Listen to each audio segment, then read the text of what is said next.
Bonjour à tous, mon nom est François Letarte, bienvenue sur ma chaîne JDRD30, une chaîne consacrée aux jeux de rôle sur table, donc une vie de rôliste. Et un autre retour d'une partie que j'ai fait de Draconis, donc cette fois-ci ça va être Jim Henson's Labyrinth, le jeu de rôle. Écoute, ça va être assez costaud, j'ai beaucoup de choses à dire sur ce jeu-là, je pense, en tout cas.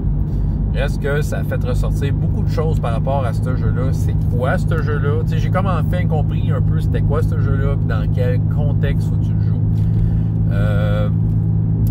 Mais tu sais, je pourrais aussi juste ne pas trop surpenser et dire, ben c'était le fun. Oui, en effet, c'était le fun. On a eu du plaisir, toute la gang. Ouais, fait que dans le fond, j'avais une belle tablée déjà en partant. Hein? Ma fille était là. J'avais aussi une dame qui travaillait dans le staff de Draconis, donc qui s'était joint à nous. La fille a joué un chevalier d'or, la dame a joué une espèce de grosse bébite poilue. Il y avait Fil de Cristal, je la connais sous ce nom-là, c'est le nom de son entreprise. Elle vendait des trucs en laine chez le marchand, puis elle s'était jointe à ma table. Elle avait plus de voix, mais vraiment plus de voix. C'est ça, elle avait perdu la voix. Puis j'avoue que c'est un problème, moi aussi, j'étais en train de la perdre. J'étais sûr que je ne fait pas le lendemain, mais finalement, on s'en est sorti. Je m'en suis sorti, mais pas elle, c'est ça. Puis écoute, je pense hier, elle m'a écrit, dire qu'elle avait toujours pas de voix quelques jours plus tard. J'espère que ça va revenir. Mais en tout cas, elle était à ma table et elle jouait un humain. Il y avait un couple aussi qui était là. Donc, la dame a joué un nain. Puis le monsieur a joué le Fiery. Ça veut dire que c'est les bonhommes qui se détachent leurs bras et leur tête. Puis, lui, il avait quasiment plus de voix non plus. C'est vraiment, tu sais, c'est ça. Nos voix, on était à bout de voix, mais c'est correct. On était quand même une table d'enthousiastes du monde qui sont clairement fans du film. Donc, ils ont pu donner leur... donner de leur enthousiasme pour faire vivre une aventure comme dans le film de Labyrinthe. Donc, c'est ça qui arrive, ce jeu-là, et ce jeu-là est particulier. C'est pas un jeu de one-shot. Ça, on l'a fait en one-shot. On a réussi à le faire, mais il a fallu que je coupe dans le gras. À la fin, j'arrivais pas dans le temps. C'est ça. Si j'appliquais comment c'est supposé être joué. J'ai sauté carrément ça, puis on s'était allé direct au roi gobelin, en disant « OK, vous êtes rendu. » C'est ça. Puis tu sais, on a coupé à la fin juste pour avoir la satisfaction de dire « Le roi gobelin est là. » Fait qu'ils ont comme réussi à reprendre ce que le roi gobelin leur a dérobé, et ce, en moins de 13 heures. En fait, en tant que tel, on avait comme 4-5 heures de compléter. Fait que, tu sais, au niveau du temps, on n'était pas stressé. Parce que le temps est un enjeu là-dedans, c'est une des affaires. Bon, parlons de la mécanique de jeu, justement. C'est pas au niveau de la mécanique de jeu que c'est bien stressant. C'est pas là, tu sais, c'est pas là. La profondeur ne passe pas par la mécanique de jeu. C'est une mécanique de jeu qui est très, très basique. C'est un 1d6 contre une difficulté. Tu peux avoir tu peux peut-être avoir de quoi qui t'aide, qui va te faire un avantage. Tu peux avoir de quoi qui te nuit, qui va faire des avantages. Fait que, tu sais, c'est 2d6 tu prends le meilleur, 2d6 tu prends le moins bon. Pardon, excusez. C'est ça. Puis dans le fond, c'est ça qui fait avancer la scène. Chaque scène a comme son lot de difficultés suggérées ou dans son run en tant que meneur de jeu s'il n'y en a pas. Mais jusque-là, c'est très très simple. Vous dites, ton personnage va évoluer. Le personnage n'a pas de caractéristiques chiffrées. Il a seulement que des mots-clés de liste contrôlée bien souvent. Quoique tu peux être créatif, c'est-à-dire tu as des traits puis tu as des faiblesses. Fait qu'au cours d'une aventure, t'en gagnes. Tu peux même en perdre. Et aussi des objets. Fait que, tu sais, dépendant de ce que tu utilises, la façon que tu l'utilises, ben là, ça va déterminer la difficulté et si tu fais ça avec avantage ou désavantage. Fait que, tu sais, il y a un peu tout ça qui est en ligne de compte. Oui, ton personnage peut évoluer. Ça a peut-être une limite, là, c'est ça. Fait que, mais c'est ça. Le cœur du système, c'est pas la mécanique, quoique... pas, ça reste quand même que c'est du Labyrinthe de Jim Henson. C'est un film de marionnette qui est excellent, mais il faut rester dans l'ambiance. On peut pas arriver avec des règles bien détaillées. Il faut que ça soit comme plus lousse. C'est juste un outil pour t'aider à déterminer ce qui arrive dans l'histoire.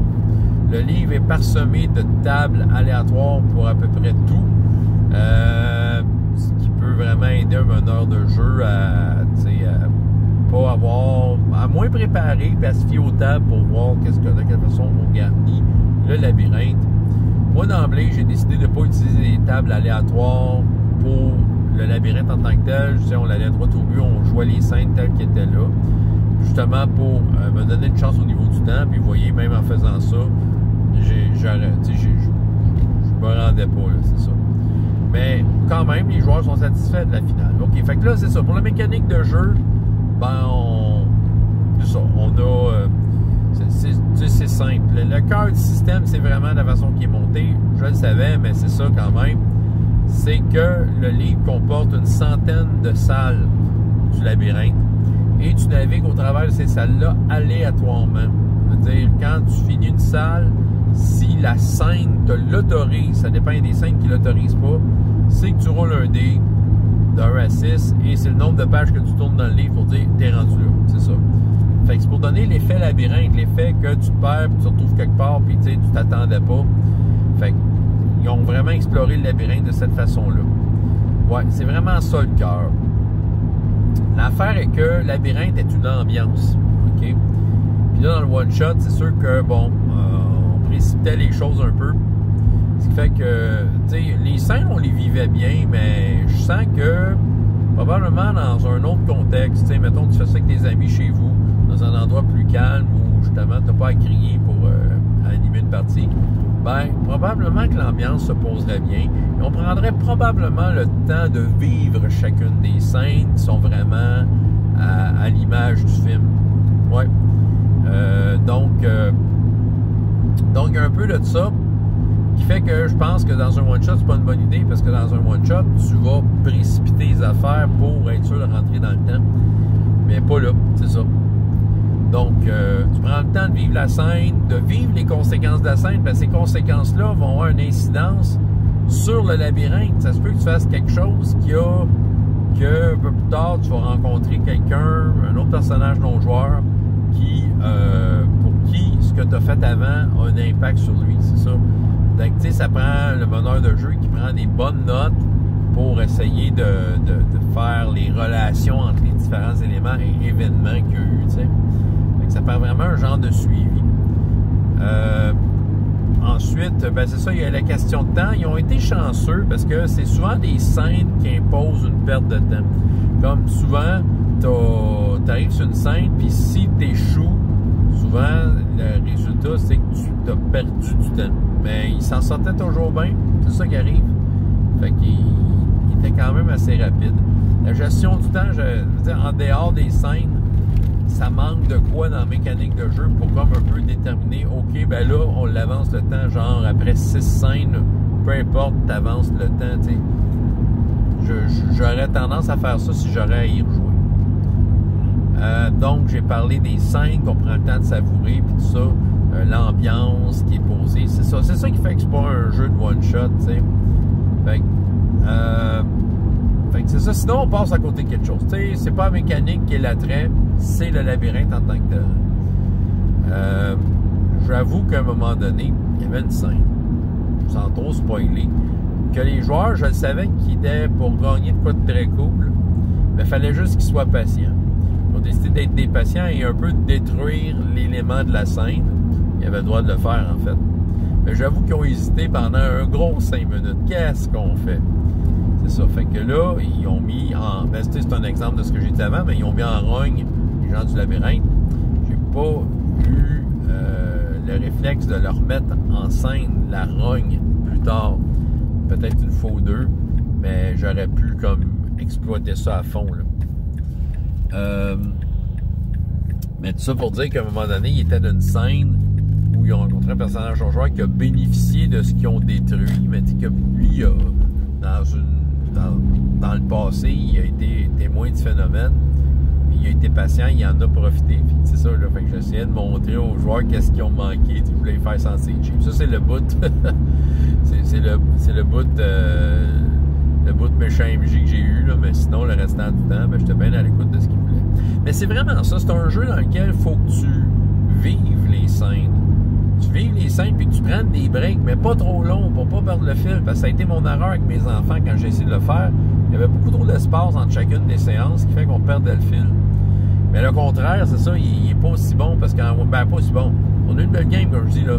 Mais, tu sais, je pense que pour des gens que j'avais autour de la table qui aiment vraiment le film, je pense que, tu sais, ça aurait été cool si, dans un monde parallèle, je veux dire, on aurait joué ça pour de vrai, puis prendre le temps de faire les choses, puis faire ça en 3-4 séances de 3 heures de la shot, là, tu sais, c'est ça. Je pense qu'on aurait pu le jouer en 13 heures, comme le roi Gobelin impose. Ben oui, on aurait pu, c'est ça, je pense que c'est un jeu qu'il faut que tu prennes le temps de poser les affaires, de bien les vivre jusqu'au bout, c'est ça. Il y a vraiment ça, parce que, tu sais, j'ai coupé une table aléatoire qui rajoute beaucoup à ça. Tu sais, un peu le suivi au niveau des personnages non-joueurs, parce que c'est super important. Il y a des personnages non-joueurs qui s'accrochent au groupe, qui à un moment donné vont partir. Ben, c'est ça.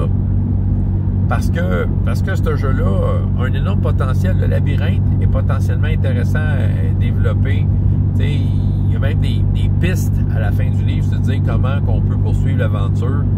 Tu sais, les joueurs peuvent même décider d'être eux-mêmes les rois gobelins, puis diriger la patente à leur façon, changer le règne de Jared pour comment eux, ils voient ça. Oui, il y a un certain potentiel de long terme, parce que le labyrinthe est un endroit, ben c'est ça, mais c'est vraiment de l'interaction de personnages non-joueurs, puis tout ça. Ouais. C'est pas mal ça que j'aurais à dire. C'est vraiment ça, le labyrinthe. Écoute, je pense pas y jouer, tu sais.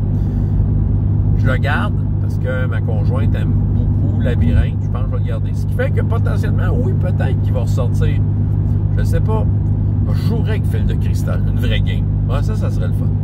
Peut-être ces gens-là, peut-être c'est ça, on dirait que j'aurais envie de leur refaire vivre le labyrinthe, mais peut-être la façon dont j'ai l'impression que ça doit être joué, c'est-à-dire en prenant le temps de laisser la scène se placer, se poser, et que l'ambiance du film prenne sa place. Je suis quand même content, bon job. Les joueurs ont bien vu le potentiel, ils me l'ont dit, puis ils ont vu que l'ambiance était quand même respectée, on s'entend, là. Tout ce que je parle là, c'est comme le top de la crème, là, c'est ça. Sinon, ben c'est ça. Sinon, tu sais, je veux dire, on s'en est sorti, mais je le referai pas en one shot. C'est ça qui arrive, c'est parce que mes prochaines occasions que je pourrais faire du labyrinthe, ça serait Draconis exemple. Et non, c'est ça. Tu sais, j'ai pas l'impression qu'on vivrait l'affaire entièrement, c'est ça. Mais c'était très drôle, là. Tu sais, il y avait. Écoute, à un moment donné, juste peut-être pour parler de certaines scènes qu'il y a eu, entre autres, quand ils sont dans la ville Goblin, il y a une place où il y a des lois. Il y a une des lois, c'est les Gobelins sont obligés de faire une sieste à tant de temps par jour. Fait qu'eux autres, les joueurs, ont utilisé ça à leur avantage. Ils ont entendu qu'ils fassent leur sieste pour explorer la ville. Mais là, c'est ça qui arrive, c'est qu'ils visitaient plein de scènes que normalement, il se passe de quoi, mais là, tout ce qu'ils voyaient, c'était des Gobelins dormir. Fait qu'ils interagissaient avec des scènes que... avec des choses qui n'arrivaient pas parce que les gobelins dormaient. Fait que c'était très drôle, là. Ils tournaient en rond dans la ville, tout ça. C'est des exemples, il y a vraiment quelque chose. Aussi, c'est beaucoup de scènes dans le jeu-là, des scènes avec de la négociation. C'est ça. Il y a beaucoup de trucs de négociation, d'échange d'objets, des choses comme ça. Évidemment, les personnages ne meurent pas là-dedans, mais en fait, s'ils sont dans une situation de danger physique, ben, c'est ça, ils peuvent perdre une heure. En fait, c'est pas des points de vie qu'ils vont perdre, c'est du temps par rapport au roi gobelin. C'est ça. Puis à la fin, ben c'est ça, ils ont eu des bonnes idées sur de quelle façon ils pouvaient convaincre le roi gobelin de sortir de leur existence parce que tu n'auras aucun pouvoir sur moi. Ben c'est ça. Fait que chacun avait décidé en fait d'objets que le roi gobelin leur avait donné, puis ils ont fait comme des contre-attaques contre le roi gobelin qui étaient très très logiques. Tu sais, ça avait bien du bon sens. Fait que moi, je pense qu'en fait, on s'en est vraiment bien sorti au final. Je ressors avec un excellent souvenir de ce game-là. Mais mon analyse est la suivante. Ce jeu-là, c'est un jeu qui mérite... C'est pas un jeu de coin de table, un petit jeu de rôle de même parce que c'est le labyrinthe. Non, ce jeu-là est beaucoup plus. C'est un jeu, il faut que tu prennes le temps de vivre. Puis c'est un jeu que tu peux pas aussi jouer avec n'importe qui. Ça prend... Tu sais, je n'utiliserais pas ce jeu-là pour introduire quelqu'un au jeu de rôle. Quelqu'un qui n'a jamais vu le film. C'est ça, ça prend quelqu'un qui vraiment est fan du film. Comme certains jeux, c'est comme jouer du Star Trek, c'est comme jouer Elric Stormbringer, c'est comme jouer Défi Fantastique que j'avais fait de l'analyse. C'est un genre de jeu-là que faut que tu connaisses l'œuvre d'origine, faut que tu l'apprécies pour comprendre pourquoi c'est le même. prendre le temps de vivre les scènes. En tout cas, j'ai vraiment eu du plaisir. Merci à tous ceux qui ont participé à ça. Merci Phil de Cristal qui est probablement en train de regarder la vidéo. Très apprécié, comme je dis. Peut-être la seule, présentement, la seule motivation que j'aurais à ressortir ce jeu-là, ça serait toi. Parce que, voilà, ton enthousiasme et ta participation dans mes vidéos méritent encouragement. Fait que, voilà. Peut-être qu'un jour, je vais leur sortir Labyrinthe et le faire comme je pense il se doit. C'était ça, ma vidéo sur Labyrinthe. François Letarte, JDR de 30. Et jusqu'à la prochaine fois, il y a autant de plaisir dans la vie que dans les jeux. Au revoir.